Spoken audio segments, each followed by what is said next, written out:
cette chanson, nous allons réfléchir à la parole de Jésus qui a dit: je suis la vraie vigne, je suis le vrai cep.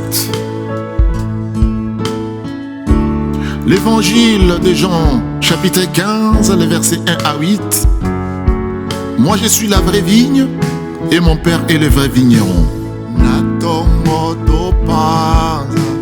Mumana esengo na pokwa lokola toikambiko kinotokobuka mumana malamu nalikolo solo topesa Yesu mumana kimia mumana mpeto tolingi kobuka pona robiko mumana kimia mumana mpeto kilona suka tosalera Yesu mumana kimia mumana mpeto tolingi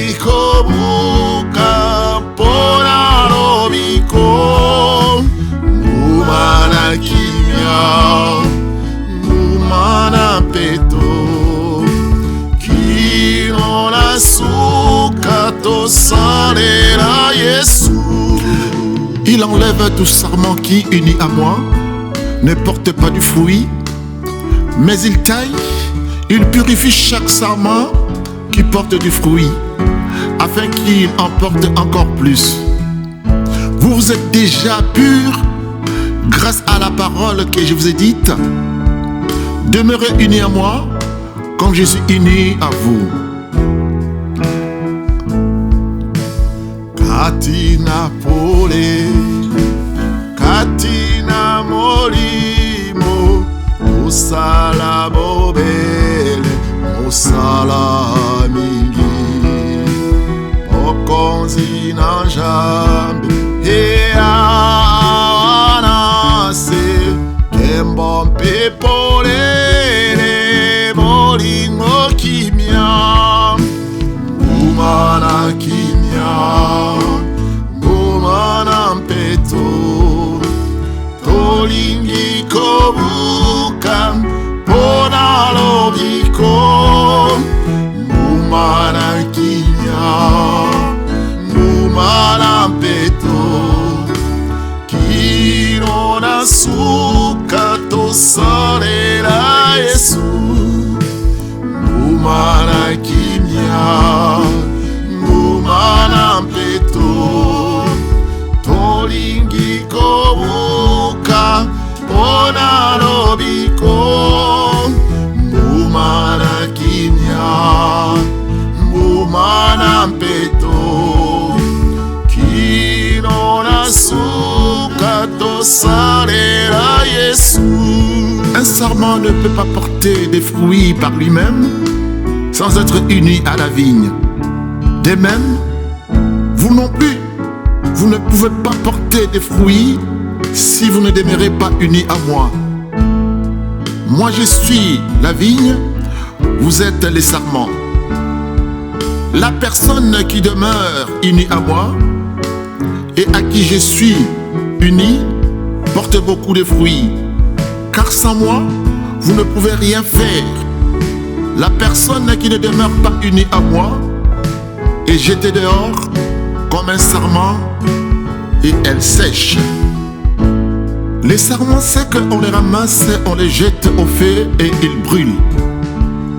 Si vous demeurez unis à moi et que mes paroles demeurent en vous, demandez ce que vous voulez et cela sera fait pour vous.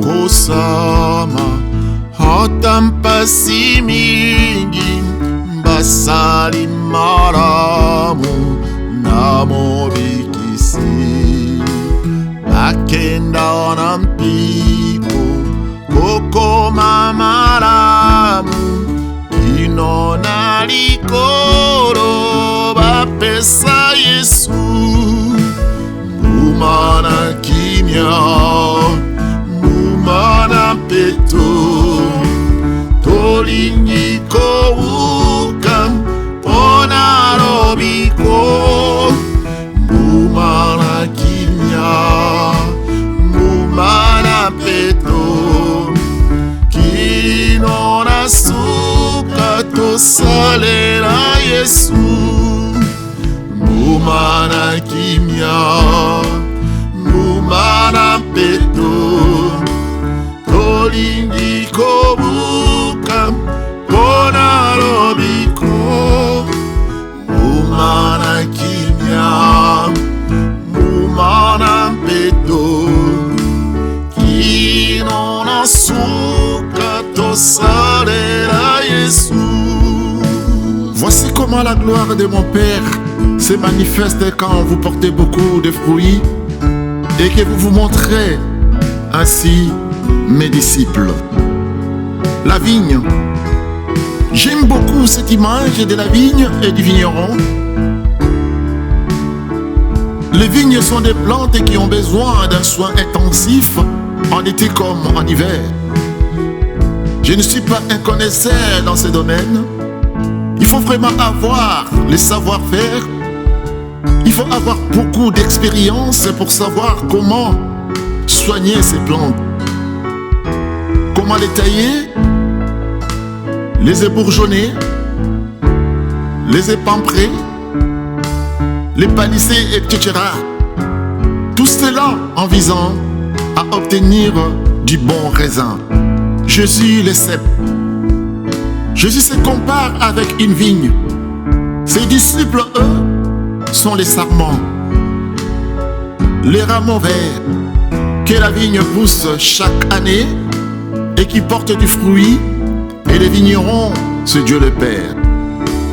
Je me rappelle que dans ces vignobles, à côté duquel je passais pour aller à l'école, il y avait des vignes qui étaient très vieilles. Leurs bois avaient des drôles de formes et j'étais toujours étonné de voir que chaque année, il y avait de nouveaux sarments qui y poussaient. Malgré tout, après une trentaine d'années, il paraît que les vignes sont moins productives. Natongo topaza, umana esengo, nampokwa lokura, toikampiku, kino tokobuka, umana malamu, nalikoro soro, topesa Yesu. Et c'est pourquoi les vignerons procèdent souvent à de nouvelles plantations. Et ces vieux bois arrachés deviennent inutilisables. On ne peut même pas en fabriquer un meuble. On peut juste l'utiliser comme décoration ou le brûler dans la cheminée.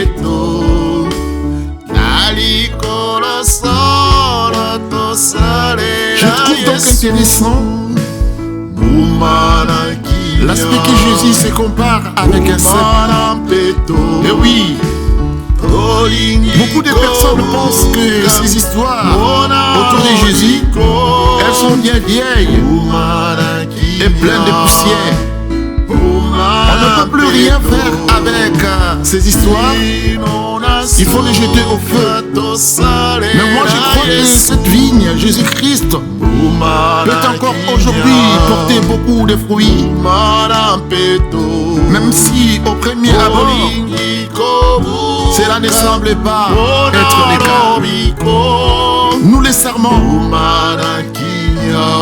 Mais si nous regardons plus précisément cette image de la vigne, je trouve justement intéressant que les fruits ne poussent pas sur les cèpes, mais sur les sarments. Et les sarments, d'après ces textes, ce sont des disciples autrefois, mais aussi aujourd'hui. C'est nous les chrétiens et les chrétiens qui sommes les sarments. Et c'est nous qui portons les fruits. Et afin que ces fruits puissent bien se développer et mûrir, Les vignerons doivent prendre soin de ces vignes pendant toute l'année. C'est un travail important, mais qui est nécessaire si les vignerons aimeraient avoir bonne récolte en automne. Quand une plante est encore jeune, elle ne porte pas encore beaucoup de fruits. Mais après quelques années, si les vignes sont bien soignées, il y en a toujours plus. Et c'est un vrai plaisir pour les vignerons de voir les magnifiques grappes des raisins dans son vignoble. Jésus dit, les vignerons, c'est son Père, c'est Dieu. Portons du fruit, portons beaucoup de fruits, portons beaucoup de fruits, portons beaucoup de fruits. Galates 5:22. Ce sont aussi des fruits que nous devons porter. Portons ces fruits et Dieu va s'intéresser à nous et Dieu nous aimera plus. Et Dieu sera en commun accord et en communion avec nous. Tout ce que nous allons demander au Père, au nom de Jésus-Christ, nous les recevrons. Béni soit cette parole et béni soit le Seigneur Dieu Tout-Puissant. Amen.